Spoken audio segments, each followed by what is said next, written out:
नमस्कार, मी संदेश साळुंके, शिवसत्ता टाइम्ससाठी। आज आपल्या समोर आहेत पोशीर ग्रामपंचायतीमध्ये राहणारे नागरिक प्रवीण शिंगटे।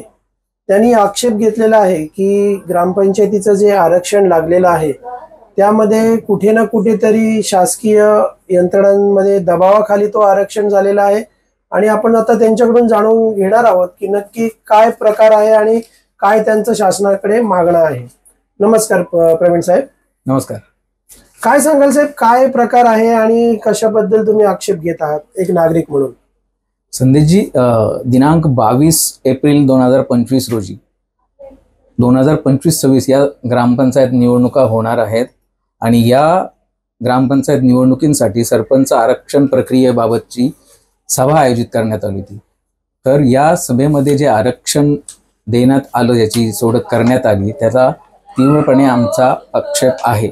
हा आक्षेप हरकत माझ्या ग्रामपंचायतीच्या वतीने श्री धोंडूबाबू राणे आणि मनीष मारुती राणे यांनी सभेमध्ये सर्वांसमक्ष दिलं, शिवाय लेखी सुद्धा दिलं। म्हणजे ग्रामसभेमध्ये दिलेलं आहे का? ग्रामसभेमध्ये नाही, जी प्रांतांनी आणि तहसीलदारांनी सभा आयोजित केलेली त्या सभेमध्ये दिलं। तिथे तालुक्यातील सर्व 55 ग्रामपंचायतीमधील प्रतिनिधी उपस्थित होते। अच्छा, नक्की म्हणणं काय आहे? सण आता तुम्ही सांगत आहात की सन 2005 मधल्या आरक्षणामध्ये देखील तफावत होती, 2010 मधल्या आरक्षणामध्ये तफावत होती आणि 2015 मधील आरक्षणामध्ये देखील तफावत होती। आणि आता जे आरक्षण झालेलं आहे त्या संदर्भात नक्की काय सांगाल? काय पुरावे आहेत तुमच्याकडे या संदर्भात?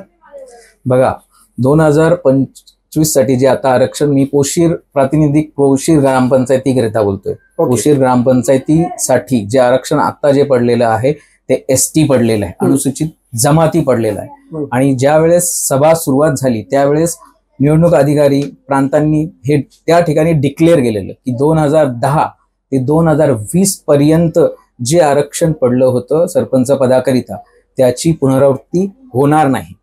ठीक आहे, याची पुनरावृत्ती होणार नाही। मग मी तुमच्या समोर एक चार्ट वजा तुम्हाला माहिती देतो की कसं हे आरक्षण चुकीचं पडलेलं आहे आणि त्यानंतर एक मोठा खुलासा होणार आहे। अच्छा, बघा, आपल्याकडे सपोर्टिंग डॉक्युमेंट्स आहेत याच्याकडे, आणि ते डॉक्युमेंट्स महसूल विभागाने आपल्याला दिलेले आहेत, तहसील कार्यालयाकडून आपण आणलेले आहेत। ठीक आहे, मी एक सुरुवात करतो 2005 पासून। 2005 मध्ये सरपंच पदाचं आरक्षण पडलं होतं ओबीसी महिला। ठीक आहे, ओबीसी महिला, मी तुम्हाला ओबीसी महिला पडले होते त्याचे महसूल विभागाचे आदेश, प्रशासनाचे आदेश पत्र आहे ते मी तुम्हाला सुपूर्द केलेलं आहे, तुम्ही ते बघितलं सुद्धा आहे। ठीक आहे, त्यानंतर 2010 मध्ये अनुसूचित जमाती आरक्षण पडलं। ठीक आहे, 2010 मध्ये 2015 मध्ये नामप्र जनरल हे पडलं। ठीक आहे, 2021 मध्ये सर्वसाधारण महिला। आता गंमत अशी आहे की 2005 मध्ये महिला आरक्षण पडलेलं, ओबीसी महिला। अच्छा, आणि तुम्हाला हैराणी वाटेल यामध्ये की सरपंच पदाची निवडणूक कशी होते। सरपंच पदाची निवडणूक जेव्हा इलेक्शन होऊन जातं, सरपंच जे काही तुमचे सदस्य असतील त्यामधून बहुमताने निवडला जातो, सदस्य निवडलं, आणि त्याचं निरीक्षण कोण करतं? प्रशासनाने निवडून पाठवलेला अधिकारी, आणि निरीक्षण करतात ग्रामसेवक किंवा ग्रामविकास अधिकारी यांच्या अधिपत्याखाली ती सभा आयोजित केली जाते। तिथे पुन्हा इलेक्शन होतं, निवडलेल्या सभासदांनी सरपंच निवडायचा असतो। आरक्षण आहे ओबीसी महिला, त्याची प्रत आपल्याकडे आहे, आदेश आहेत जिल्हा प्रशासनाचे, महसूल विभागाचे, आणि प्रत्यक्ष जे निवडणूक अधिकारी होते त्यांनी बसवलं कुणाला? श्रीमती सखू जानू पारधी या एसटी महिला आहेत अनुसूचित जमातीच्या, त्या सरपंच पदांवर विराजमान झाल्या। अच्छा, आदेश आहेत आपल्याकडे, ओबीसी महिलाचं आरक्षण पडलेलं आहे आणि प्रत्यक्षात बसले कोण? सखू जानू पारधी एसटी महिला। त्या ज्या सभेमध्ये त्यांना निवडून देण्यात आलं त्याचं इतिवृत्त सुद्धा मी तुम्हाला त्या सभेचं इतिवृत्त मी तुम्हाला सपोर्टिंग डॉक्युमेंट म्हणून दिलेलं आहे। म्हणजे दोन्ही तुमच्याकडे आहेत, आदेश पण आहे, निवडणूक कशी झाली त्याची प्रत पण तुमच्याकडे आहे। त्यानंतर आपण येऊया 2010 मध्ये।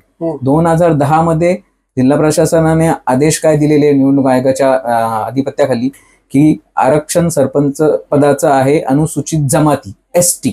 2010 बद्दल मी बोलतोय। अच्छा, 2010 मध्ये अनुसूचित जमाती आरक्षण होतं. प्रत्यक्षात बसलं कोण? श्री अश्विनी कोंडिलकर पोशीर ग्रामपंचायतीच्या सरपंच म्हणून बसल्या. त्यानंतर 2 की 2.5 वर्षानंतर पुन्हा वासंती मुरबे म्हणून बसल्या. देवपाड्यातील महिला आहेत त्या. पण ह्या दोन्ही महिला नामप्र महिला आहेत, नागरिकांचा मागास प्रवर्गामधील महिला आहेत. म्हणजे या ठिकाणी आरक्षण अनुसूचित जमातीसाठी निवडणूक अधिकाऱ्यांनी बसवलं कोण? अश्विनी कोंडिलकर, नामप्र महिला. ठीक आहे.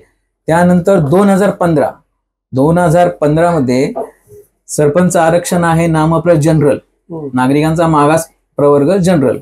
आणि सरपंचपदी बसल्यात कोण? अलका मारुती आवाटे आणि श्री हरचंद निरगुडा, दोन्हीही ST अनुसूचित जमातीमधील.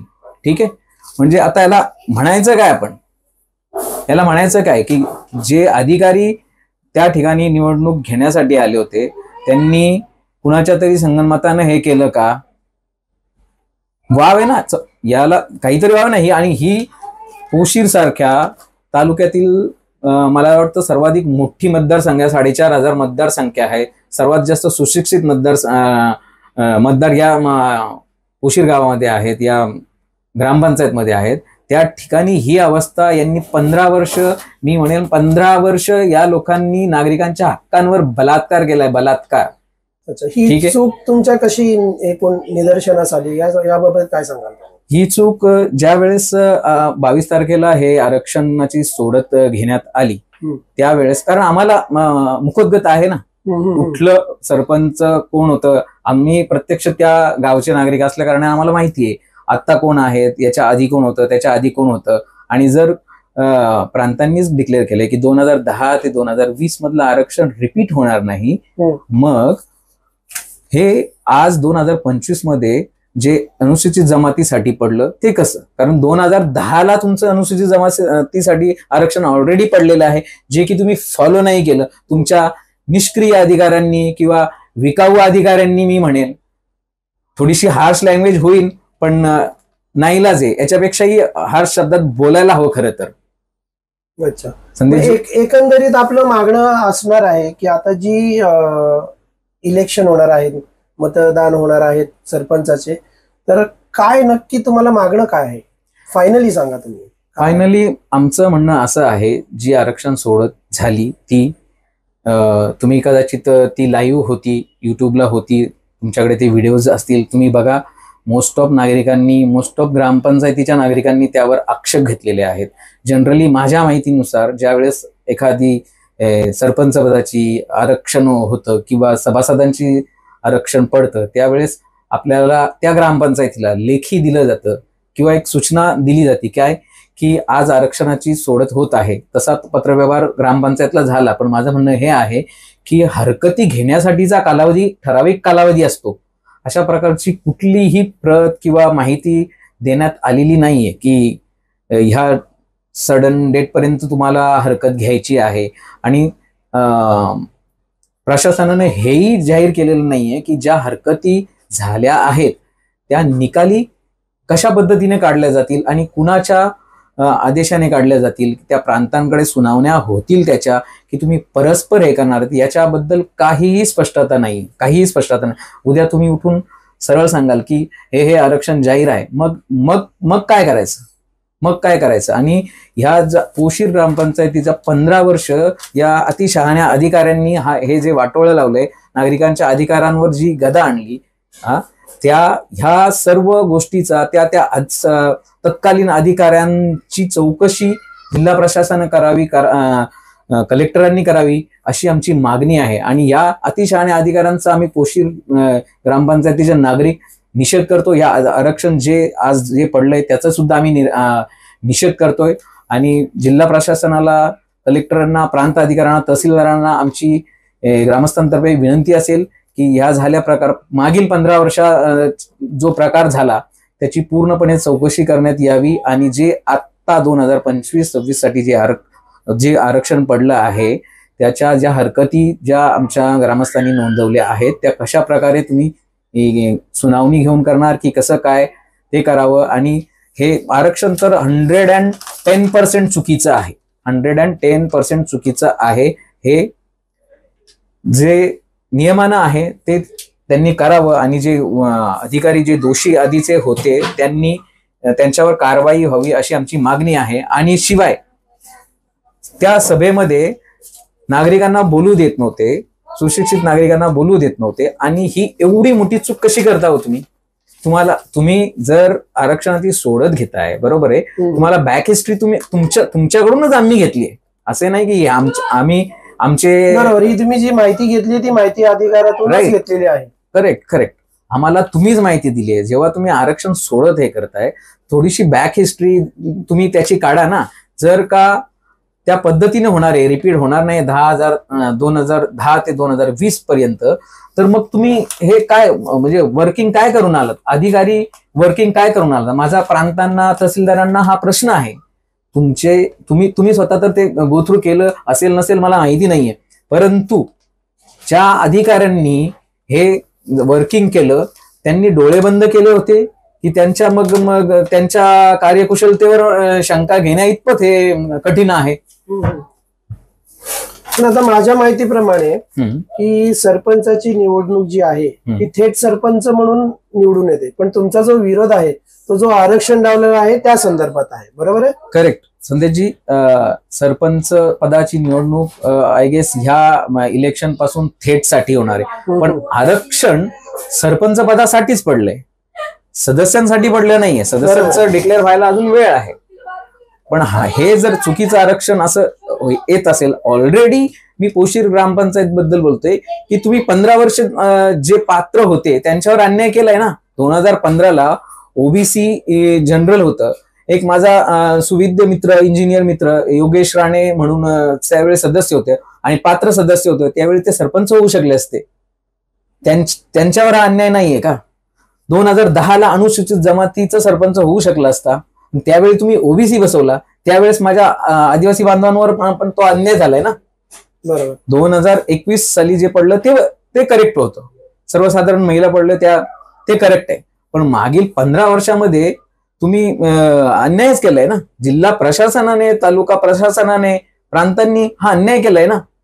आणि याच्यामध्ये कदाचित देवाणघेवाण, लेनदेन, हितसंबंध जोपासण्याचं काम झालेलं आहे. हे क्लिअर कट दिसतं याच्यावरून. याच्यावर ऍक्शन जिल्हा प्रशासनाने घ्यावी. आणि आता हे जे चुकीचं जे आरक्षण हे केलंय, जे वर्किंग चुकीची झाली आहे, त्याबद्दल जबाबदाऱ्यांना तुम्ही काय विचारणार आहात? नक्कीच प्रवीणजी, आताच आपण जाणून घेतलं प्रवीण शिंगटे यांच्याकडून जे नागरिक आहेत व आरक्षणासंदर्भात त्यांनी जो विरोध दर्शवलेला आहे, कारण की त्यांनी माहिती अधिकाराच्या अर्जानुसार त्यांनी माहिती प्राप्त केली आणि जे चुकीचे आरक्षण दिले गेलेले आहेत आणि सध्या जे आरक्षण दिलेले आहे त्याचा ते विरोध करत आहेत व प्रशासनाने कुठेतरी याची ते दखल घ्यावी असं त्यांचं मागणं आहे. धन्यवाद सर, आपण आपला अमूल्य वेळ दिल्याबद्दल. धडक बेधडक वृत्त देणाऱ्या आपल्या शिवसत्ता टाइम्स न्यूज चॅनलला लाल बटन दाबून सबस्क्राईब करा आणि बेल आयकॉनला क्लिक करायला विसरू नका.